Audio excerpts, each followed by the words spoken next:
오늘 말씀에 보면 성령님의 강림으로 인해 놀라운 변화가 일어났습니다. 새로운 시대가 열렸습니다. 예언이 성취되고 구원의 길이 활짝 열려졌습니다. 모든 변화의 중심에는 예수 그리스도가 자리하고 있었습니다.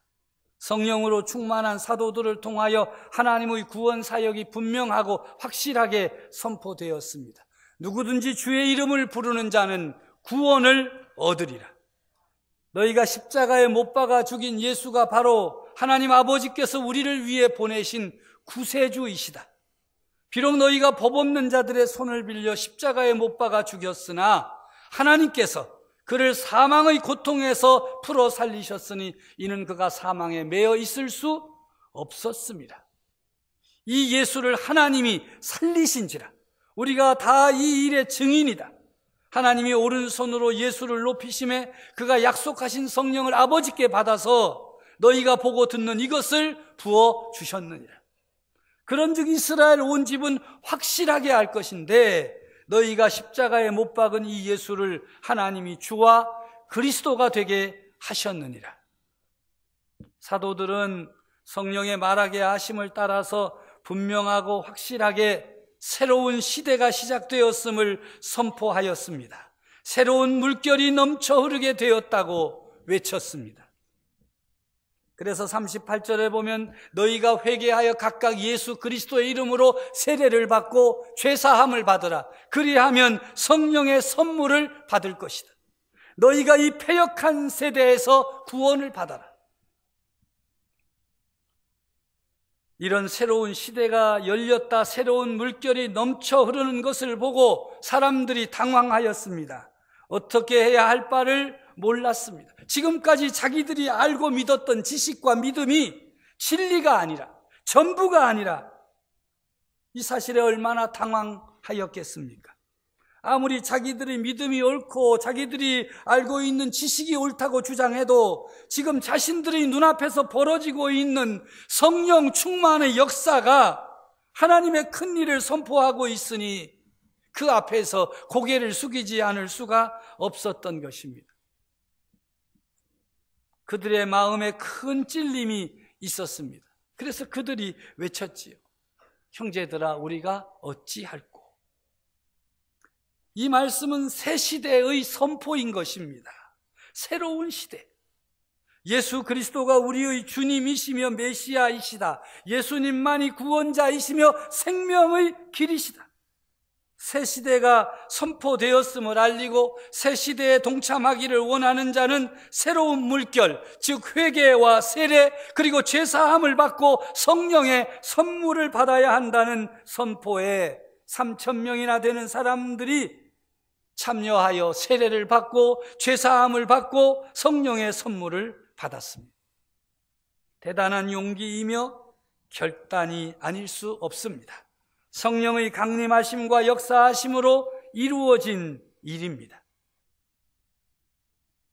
이 시대를 사는 우리들도 이 성령 강림 역사를 통한 그 일들을 기억하면서 새로운 시대, 새로운 물결에 참여하여야 하겠습니다. 지금까지 믿어왔던 대로 살아왔던 대로가 아니라 새로운 시대가 열렸다. 성령님께서 우리에게 새로운 시대를 열어주십니다. 어떻게 해야 합니까? 어떻게 해야 새로운 물결에 참여할 수 있는 것입니까? 지금까지 살아왔던 시대를 뛰어넘어야 합니다. 지금까지 누려왔던 가치관을 뛰어넘어야 합니다. 지금까지 지켜왔던 믿음의 태도를 뛰어넘어야 합니다.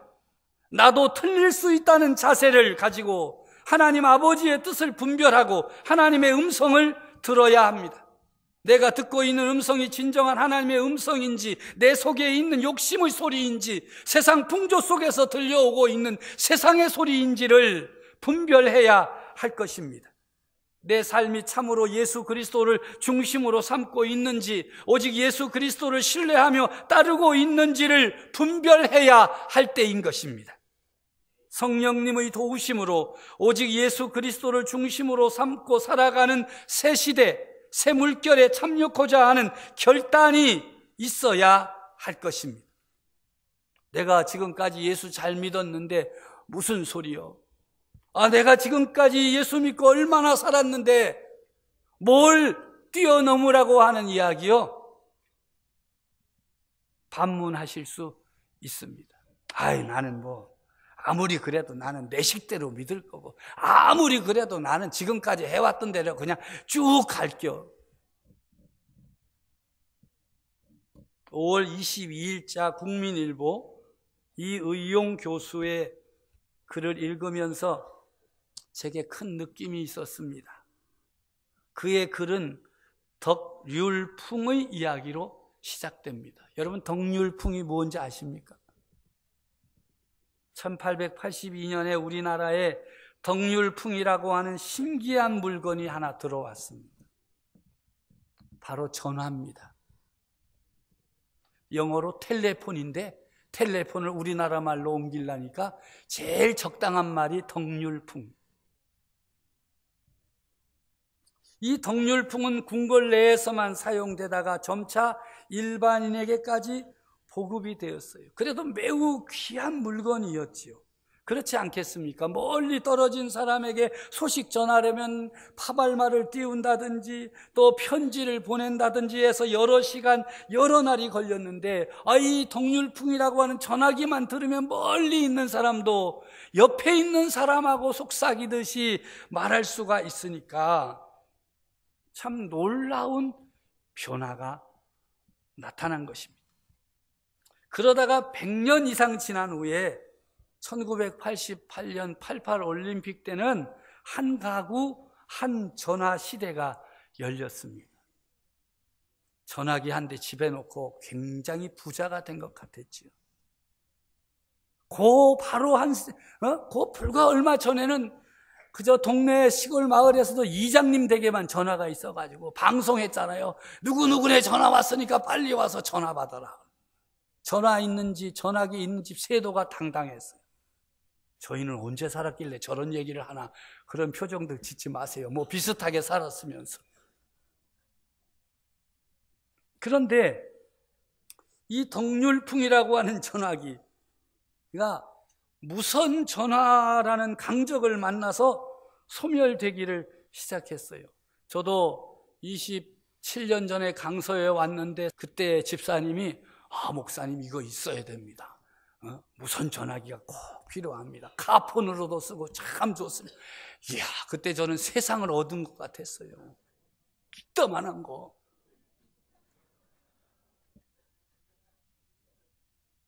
근데 그거 어디 간지 몰라. 잠시 각광을 받던 무선 전화기도 그 스마트폰이라고 하는 다기능 복합체에 밀려서 단종되고 말았습니다. 이제 무선 전화기는 고쳐 쓸 수도 없는 폐품 신세로 전락하였습니다.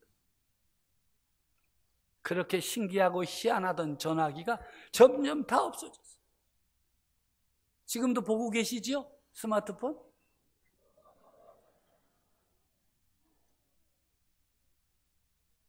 미래학자인 엘빈 토플러의 예측대로 지식이나 기술이 조금씩 진보하던 연속의 시대는 가고 앞 시대의 지식과 기술을 뛰어넘는 단절의 시대가 왔습니다. 그때 달라요라는 말처럼 전혀 다른 것이 등장하고 있습니다. 제품 수명이 짧아져서 전자제품은 도대체 언제 사야 후회가 없겠냐? 정답, 죽기 직전에 사면 후회가 없다. 그러니 경험이 지식이던 시대가 지나가 버린 것입니다. 이름하여 아날로그 시대는 지나가고 디지털 시대가 열렸습니다. 어제 오후에 열린 2차 남북 정상회담이 디지털 시대의 전형적인 모습입니다. 1차 남북 정상회담은 아날로그 시대의 만남입니다. 통지하고 격식 차리고 의장대가 서고 쫙 갖춘 다음에 넘어오고 넘어가고 하잖아요. 어제는 그냥 쑥 가더라고요. 어떻게 갔는지도 몰라. 어떻게 넘어갔는지 아무도 몰라. 넘어가서 만나가지고 악수하고 끝. 그리고 집으로 무사히 돌아왔대잖아요. 그게 디지털 시대의 전형적인 만남의 모습입니다. 아날로그 시대는 일일이 말하지 않아도 이해하는 세대예요. 뭐만 보면 알아요? 눈빛만 봐도 알아. 그게 아날로그 세대. 디지털 세대는 일일이 말해주지 않으면 모르는 눈치 없는 세대예요. 전에는 아날로그 세대 때는 어버이날 되면 말 안 해도 알아서 다 해. 근데 요즘은 아들한테 전화해야 돼. 야, 이놈아, 어버이날인데 엄마한테 꽃은 보낼 거냐 안 보낼 거냐 부터 시작해서 일일이 말해줘요. 엄마는 얼굴 보며 소통하고 싶은데 아들은 할 말만 문자 메시지로 탁 날립니다. 돈 보내. 이렇게 서로 다르다 보니까 어른들은 젊은이들을 외계인 취급하고 젊은이들은 어른들을 꼰대라고 멀리하고, 이런 불통과 갈등 현상은 가정과 사회, 경영, 교육, 문화, 심지어 목회 현장에서도 심각한 일상이 되어가고 있습니다. 이 교수는 이렇게 시대의 변화를 언급하다가 변화되지 못한 채 문제만 일으키는 한국 교회에 대해 일침을 놓고 있습니다. 한국 교회를 이끌어가는 세대는 주로 60대 남성 목사와 장로들이다. 전형적인 아날로그 원주민들이 디지털 원주민이나 디지털 이주민을 이끌어가기란 여간 벅찬 일이 아니다. 더구나 4차 산업혁명 시대에 그럼에도 불구하고 자신만이 옳다는 이들이 교회 안에 적지 않다. 노욕, 물질욕, 명예욕에 취한 아날로그 원주민 목사 장로들이 교회를 어지럽히고 있다. 이들은 이미 화석이 돼버린 덕률풍 사고로 이것만이 옳다고 주장한다. 그리고 처음 된 자가 나중되는 것을 거부하며 우리가 윗세대에 해준 것 같이 너희도 우리에게 순종하라고 외친다. 나이가 들면 대부분 자신을 돌아보고 성찰하는 일을 포기하고 나만 옳다고 주장하게 된다. 정치계, 종교계 이런 이들이 유독히 많다. 갓난아이 몸 안에는 수분이 90%나 된다. 그러나 성장하면서 수분은 계속 줄어들어 노인이 되면 60%밖에 안 된다. 노화를 막으려면 평소 수분을 많이 섭취해야 된다. 학습은 정신적인 수분 섭취 활동이다. 학습하지 않으면 그 정신 세계는 늙어버린다. 나이를 불문하고. 아날로그 세대인 것은 잘못이 아니지만 시대 변화를 읽지 못하고 자기 성찰을 하지 않는 것은 큰 잘못이다. 다른 사람의 비판을 통해 나아가 하나님의 말씀을 통해 나도 틀릴 수 있다고 고백해야 더 급해질 단절의 시대를 살아갈 수 있다. 지금은 고쳐 쓰는 시대가 아니라 바꿔 쓰는 시대다. 생각을 바꾸지 않으면 사람을 바꾸게 된다. 나도 그렇다. 저도 끝에다가 나도 똑같다. 40절의 말씀입니다. 또 여러 말로 확증하며 권하여 이르되 너희가 이 패역한 세대에서 구원을 받으라. 지금까지 알고 있었던 것과 행동하던 것이 이렇게 잘못된 것이다. 너희가 믿고 따랐던 것이 오히려 하나님의 뜻에 어긋난 것이요 하나님의 뜻을 거스르는 일이었다. 이제 그 자리에 머물지 말라. 패역한 세대와 함께하지 말고 구원의 길로, 생명의 길로 들어서라고 간곡하게 저들을 향하여 말씀을 선포하고 있는 것입니다. 성령님의 강림으로 인한 성령 충만함의 결과는 새로운 시대가 열렸음을 확증하고 새로운 물결에 동참해야 함을 선포하고 있는 것입니다. 사랑하고 존경하는 성도 여러분, 지난 한 주간 성령으로 충만한 시간을 보내셨습니까?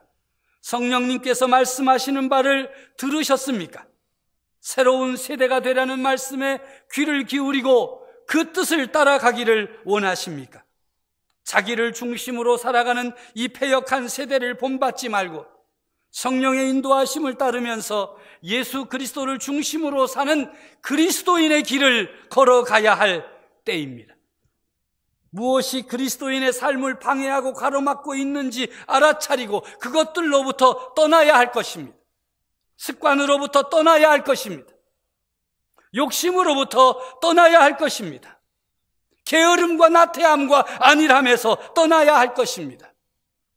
하나님의 뜻보다는 자기의 뜻을 더 내세우고 하나님의 원하심보다는 자기가 원하는 것을 더 내세운 그 삶에서 떠나야 할 것입니다. 우리 교회 또한 마찬가지입니다. 90년의 역사를 지나서 100년을 향해 날아오를 것인지 추락할 것인지 정신을 차려야 합니다. 이 정도면 됐다.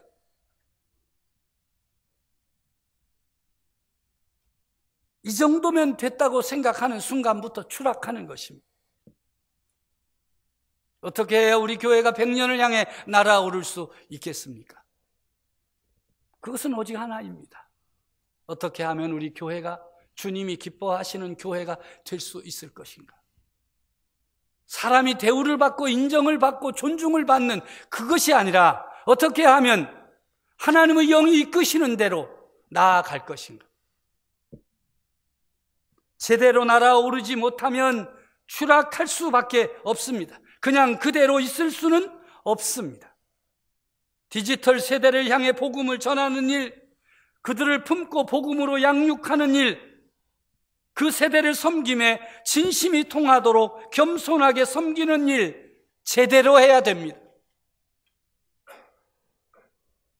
성령의 도우심으로 새로운 시대가 열리고 새로운 바람이 불기를 바라고 사모하면서도 여전히 자신의 틀 안에서 벗어나지 못한 채 자기 중심으로 산다면 그것은 엄청난 모순입니다. 새 시대의 사람으로 변화되어야 합니다. 새 물결을 받아들이고 성령님께서 우리를 어느 곳으로 인도하든지 그 길을 향해서 나아가야 합니다. 머물러서는 안 됩니다. 주저앉아 있어서도 안 됩니다. 어떻게 되겠지라고 하는 요행을 바라서도 안 됩니다. 자기를 쳐서 복종시키면서 그 주님의 뜻을 따라가고자 힘쓰고 애쓰고 엎드려 기도하며 간구할 때 성령님 우리와 동행하시고 우리를 이끌어 주시고 우리들의 걸음을 주장하여 주실 것입니다. 이런 교회가 하나님이 원하시는 교회요, 새로운 시대, 새로운 물결을 타고 전진하는 교회가 될 것입니다. 나는 우리 교회가, 우리 강서교회가 바로 그런 교회로 새로운 시대를 열어가고 새로운 물결에 앞장서는 하나님이 기뻐하시는 교회 되어지기를 간절히 바랍니다. 하나님 아버지 감사합니다.